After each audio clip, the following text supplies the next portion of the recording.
Okay, welcome to our Dharma night. This is part of our opening day of the foundation course in Mudra Yoga. And so I'm going to start this one by asking Isa a question. And then we can let everything fly after that and let everybody talk about what they want to talk about.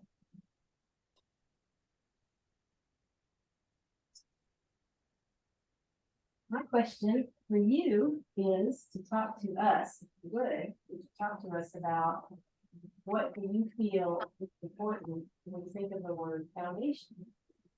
This is a course in yoga, and this is the title, foundation. So what comes into your mind as being important to know or consider?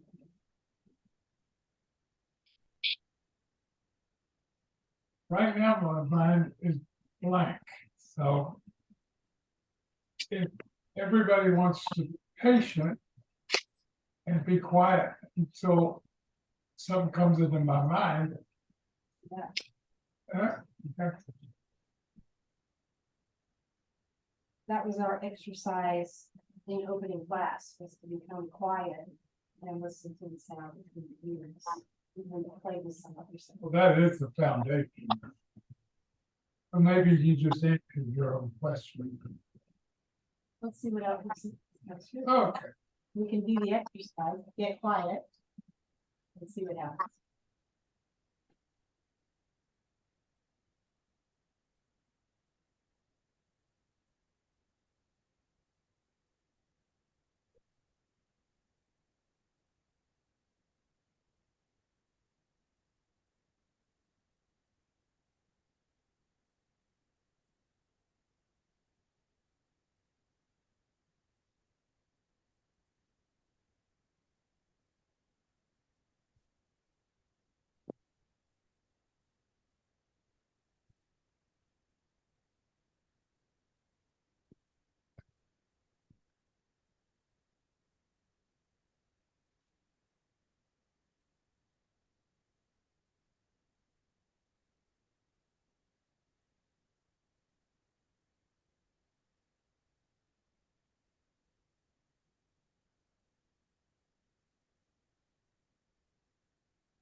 That is what came to my mind.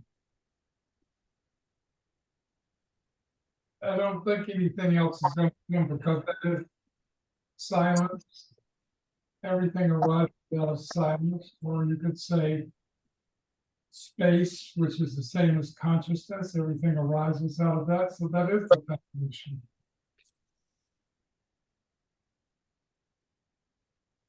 And do you have anything that comes to mind if ask how do we grow the silence, or how do you maintain the silence?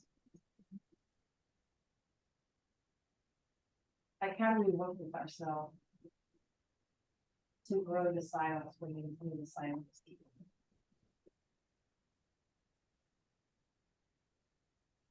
Well, the Rudra breath practice creates a heat.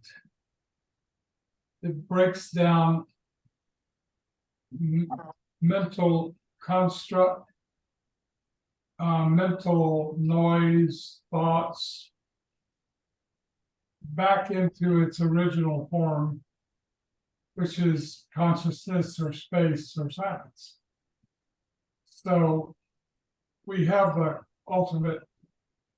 the best method I've ever run into, because that's the whole purpose of the practice. Is if you start hearing noise in your mind, stop, you do the double breath, circulate the energy that is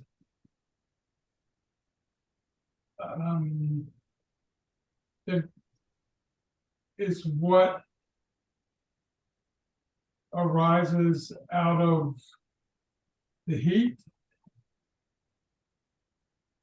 that original energy that is the form of any thing that is solid. So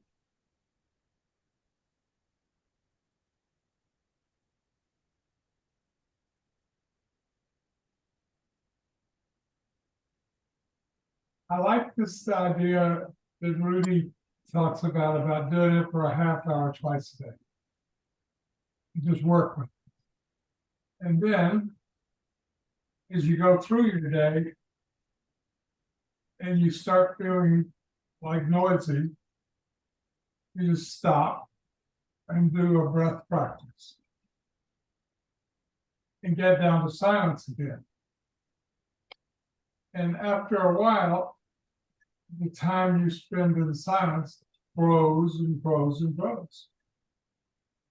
And it will grow to the point that the silence is in the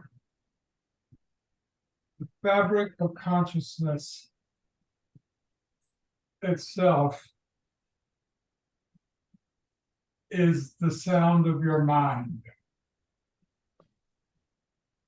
And any thoughts that come through the mind do not disturb that silence, but instead arise out of it without ceasing to become it.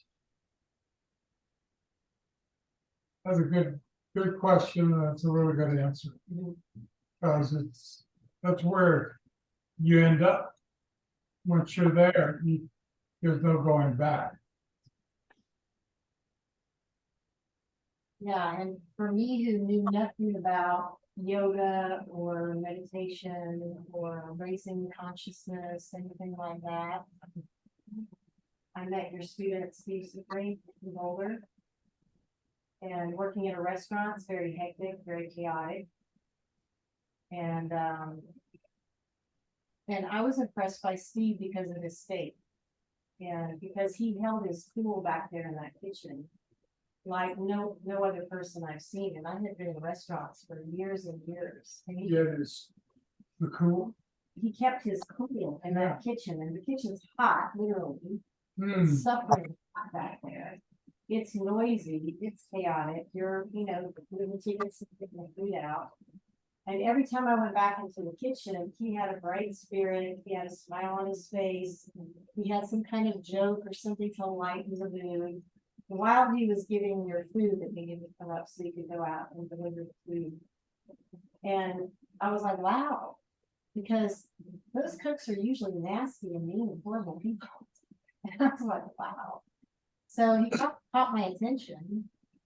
And then as we chatted a little bit, in little bits, he noticed I would get frantic, or maybe stuff was happening in the restaurant that night where everything was going wrong, like the food wasn't coming out right, or the timing, or the people were not happy, or, my state was getting anxious and crazy. And he taught me the double breathing exercise, just like he taught it to say, go to the bathroom, shut the stall, put the lid down, sit there and do this double breathing exercise until everything starts to feel like it's calming down. You taught you. You taught me that. And then see how the outer will start to change.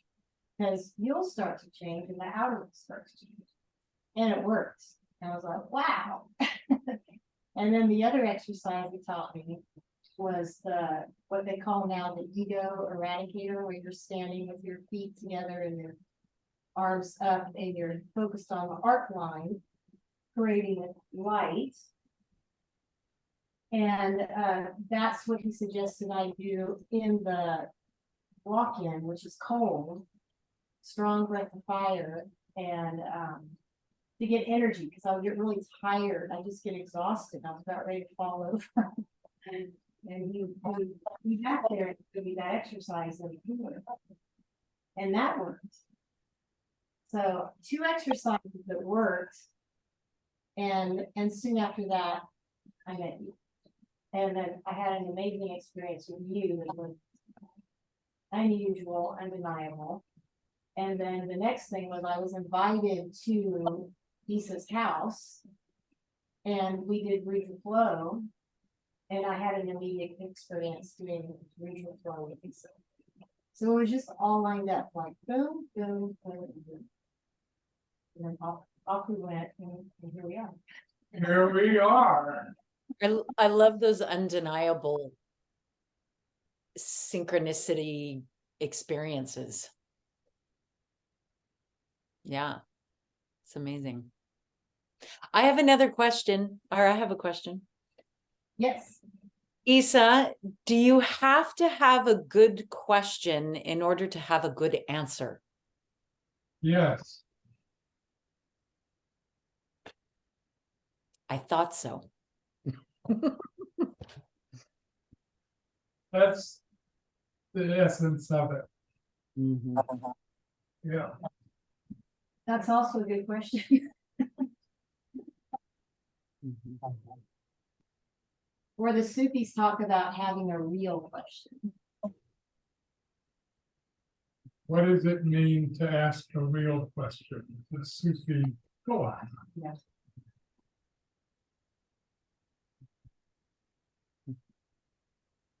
Mm.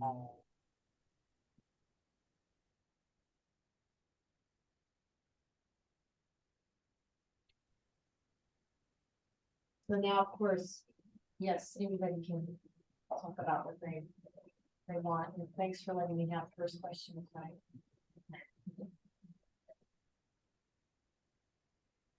And not just questions, you can simply share.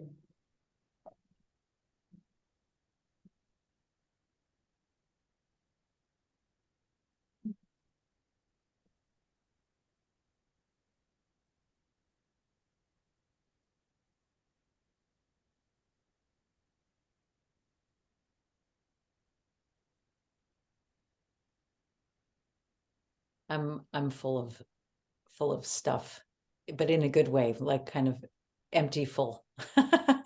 Empty full. You know, it's about synchronicity.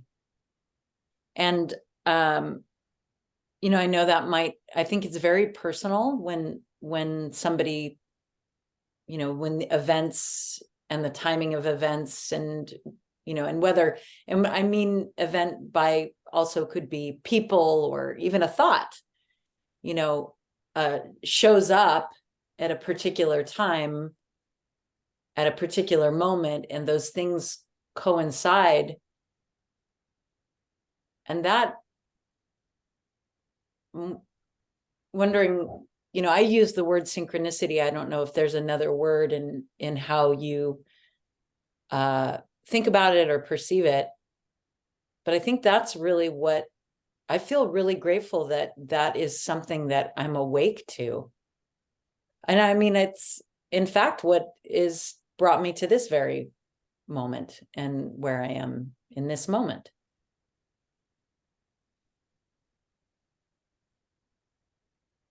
So if I had a question, I'm curious if there's other ways, you know, beside using the word synchronicity, if there's another way to, or that you, Isa, would address that phenomena or share about it or talk about it. Got a question. Yeah.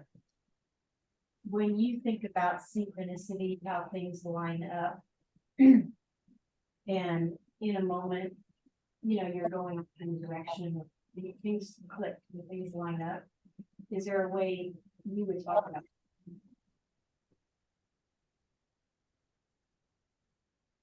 My only thought while I was listening to it is maybe to do something, your soul's longing, and so you, even when you're not aware of what it is, it's not upfront in your mind, your soul's longing magnetizes to you your experiences, your life leads you that way. You're creating that as you go, even if you don't know you're creating it. And so, you know, your wish is being answered constantly. It creates those synchronicities. Synchronicity. Serendipity.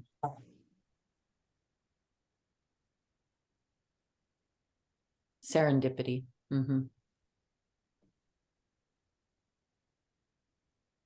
Brahmana calls it Kalinki Dink, angel miracles.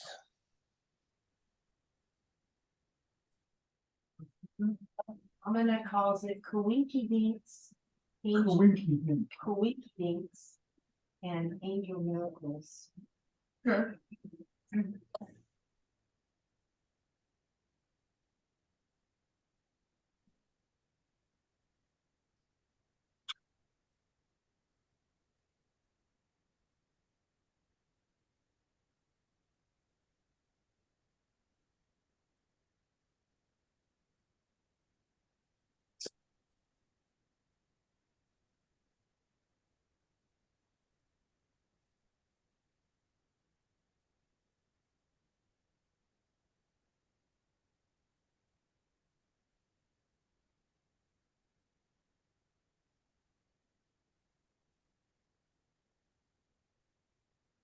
You know, I just to continue to touch on that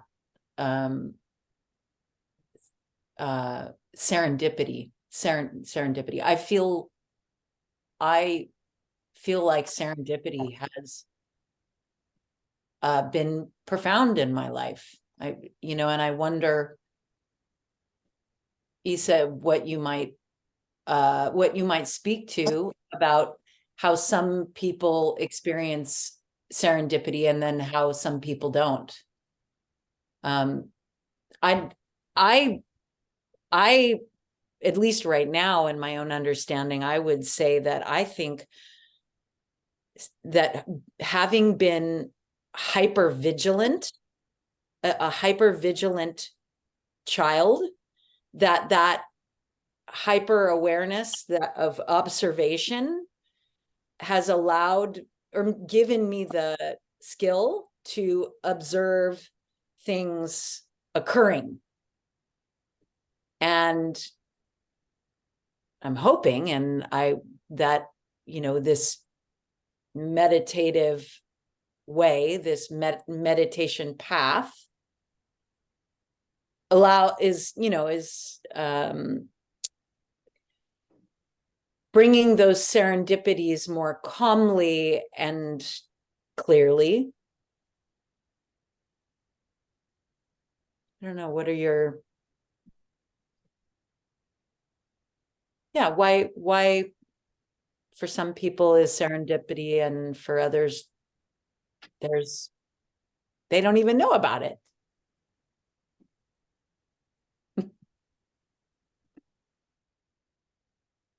Well, my first thought is that we really don't know anybody else's experience. In a way, there aren't any other people that we can say we know what they're experiencing.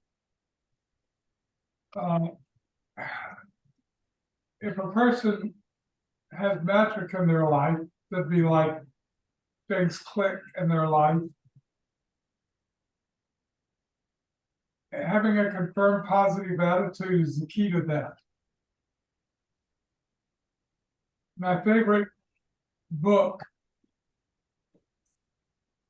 has a title that is so clear that you don't need to read the book to find out what's in the book.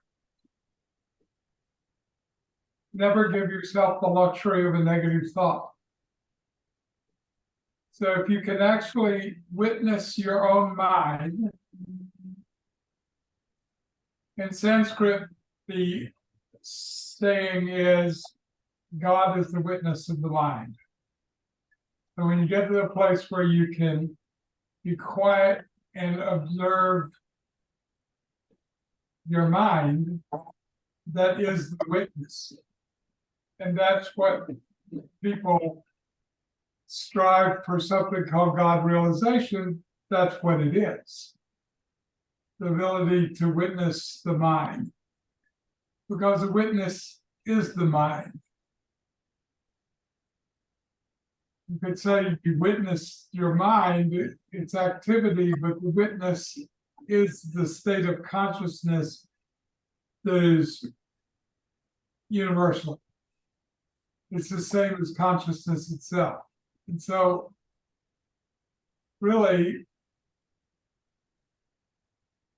there's nowhere else to go once you can be in that state of consciousness that we call the witness of the mind.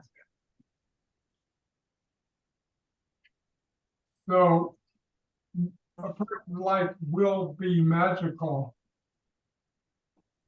if they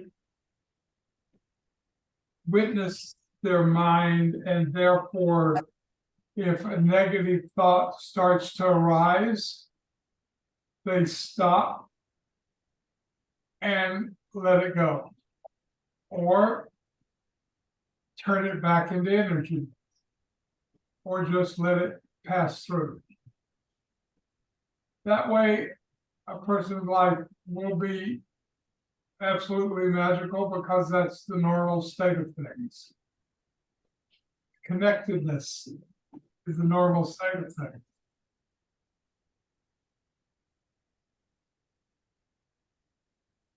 This is connected to that. Every question is seeking the answer. Every answer is arising out of the cocoon of a question, like a butterfly arises out of the cocoon. You can't make them separate, and so that's how magic occurs, because two become one. Well, they already are one, they're perceived as one. So things are connected when they flow that way. That's serendipity.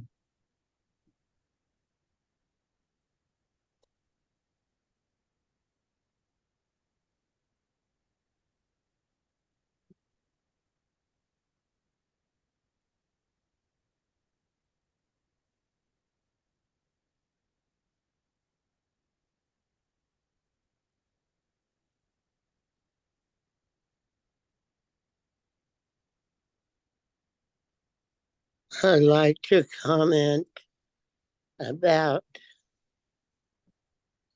gratitude that you can see at the level that you're able to see.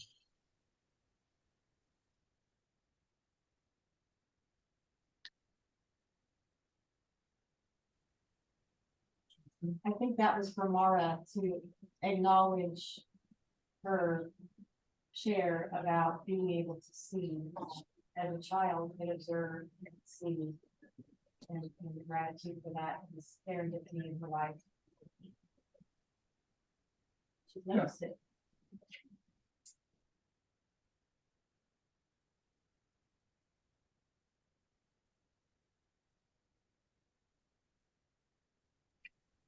Well, if the shoe fits, wear it.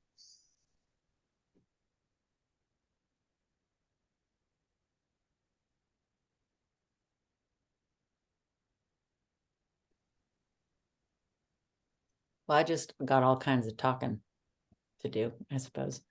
Well, one of the things I wanted to also share on that is, you know, the experience of Burning Man, where all these people come together.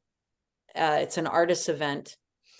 But without saying more about the event itself, what I wanted to share was, you know, one of the grand and glorious experiences I have had there is this almost compounding of the experience of serendipity. It's like, and I'm curious why it's so almost consolidated. And as I'm speaking, even I wonder if it's that just everybody in that collective is more on board. And so it's magnetized, like everybody I mean, not everybody, that's a big, everybody, that's a big statement, but, you know, more people, the percentage of people in that expectation is higher. And so people are on this role of experiencing things coming together for them.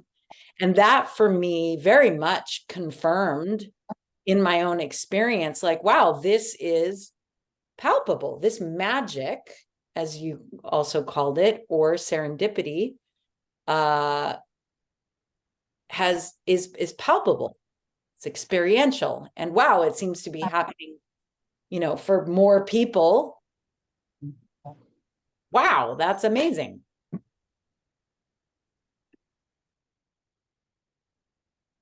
I think that does have to do with the collective, like you're saying, a higher percentage of people being in that open state, expecting magic and amazing things to happen, produces that very thing.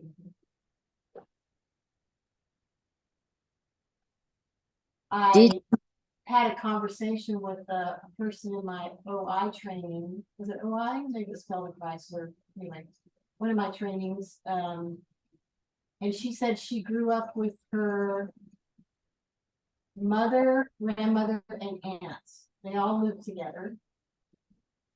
And they had breakfast together. Before she went off to school, they always shared, what miracles do you expect to happen today?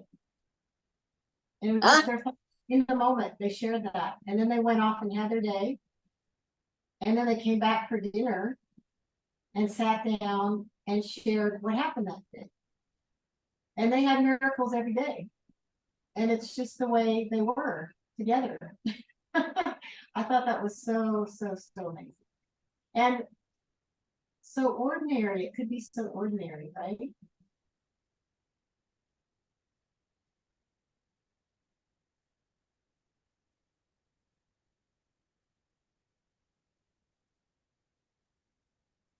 One of the things in that share, Marshita, about, you know, like, okay, you have this small collective sharing their expectations, they're, you know, they're almost of miracles.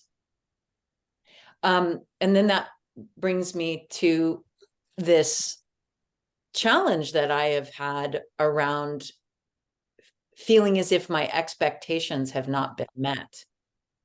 And I feel like that has been a big lesson over the last handful of years, and what I would say have been more challenging time, circumstantially challenging time, where my expectations weren't met. And so I'm in this, and Isa, maybe there's some insight you could give about this idea of this possible juxtaposition between expectation and then preparing for a miracle. Is there a difference? Expectation and preparing for a miracle. One of the things that the Persian poet Rumi says is that expectation is the Red Death.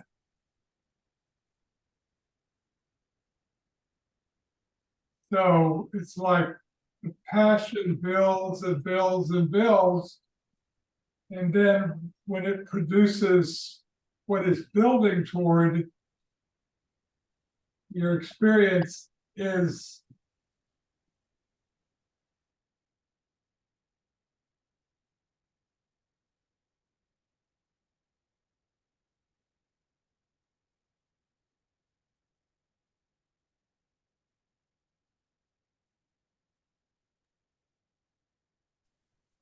Sorry, Marshita, for some reason we're not hearing you. I think maybe there's a glitch.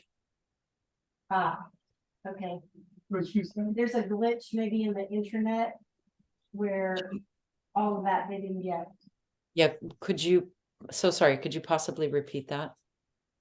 You said the Red Death. Yeah. Is that Mara's mouth isn't moving? Yeah, we're freezing a little bit. I think it's our internet having the problem. I think our internet is not. streaming as Okay, well. well, should we try that again? All right. Anticipation is the red death. So desire produces anticipation, and it grows and grows and grows until it produces what it is building toward. And then in the end, your experience of satisfaction is in the overwhelming ecstasy of the anticipation rather than whatever it might produce. It is desire itself that is the gift rather than what it might produce. The end goal. Hmm? Yeah, more than the goal or the end goal. Yeah, the passion itself.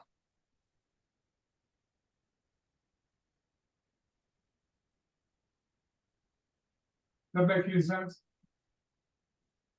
Yeah, almost. I mean, what I'm hearing from you is this, like the energy of the want, that energy is in itself is precious. That brings us into wanting. That itself is, I mean, I would say I've had phases, most certainly even recently, where wanting was absent. And so to be in relationship to wanting again is beautiful. It's kind of scary actually for me, but that's I think a good sign that the wanting is arising. And I feel like what I'm working through is letting go of what the result of judging the result, having expectation, the result not being what I wanted, and then having the experience of judging that result. And then that's where the unhappiness has come. Yeah. Did you go to Burning Man this year? Not this year. Okay. I am having my own Burning Man right here.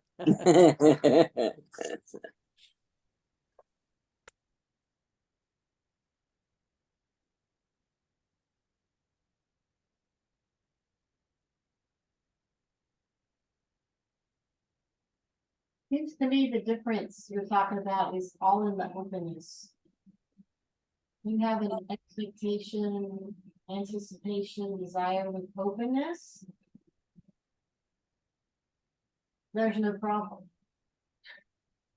Because that desire leads to something and then you're open to that and then that, takes you down the road. But if it's a expectation, anticipation, desire, that's where you're closed, you're tight about it. There's a closeness to it, there's a fear in it. There's a tension in it, then there's gonna be the disappointment.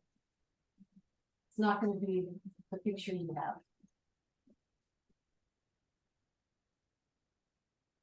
Which in a way goes back to, does a good answer require a good question?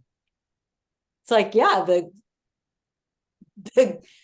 good, I don't know, I mean, good is a dicey word, but if the desire has openness, then the result will have openness. So at least that's how I'm trying to put things together right now. Yeah, then we can go back to the path is meditation, which is abiding in the openness.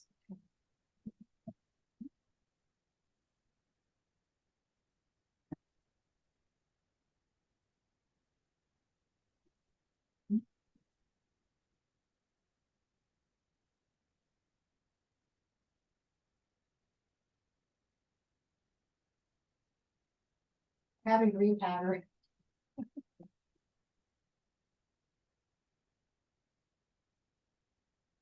Microgreens.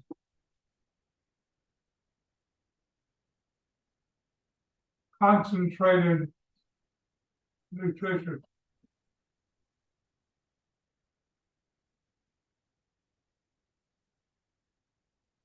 The product called Daily Elements. It's one of those rare things that actually you read about how amazing it is, and then you can experience how amazing it is. Daily Elements.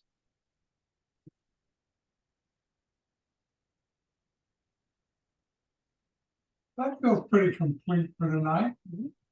I like that we did this, and maybe we'll do this again each night, you think? So we'll do this again each night. And Mara, if you ever want to come into Southern California, we'd love to see you. Okay. So until tomorrow night, have a wonderful life, and hey, Hey, computer, turn off.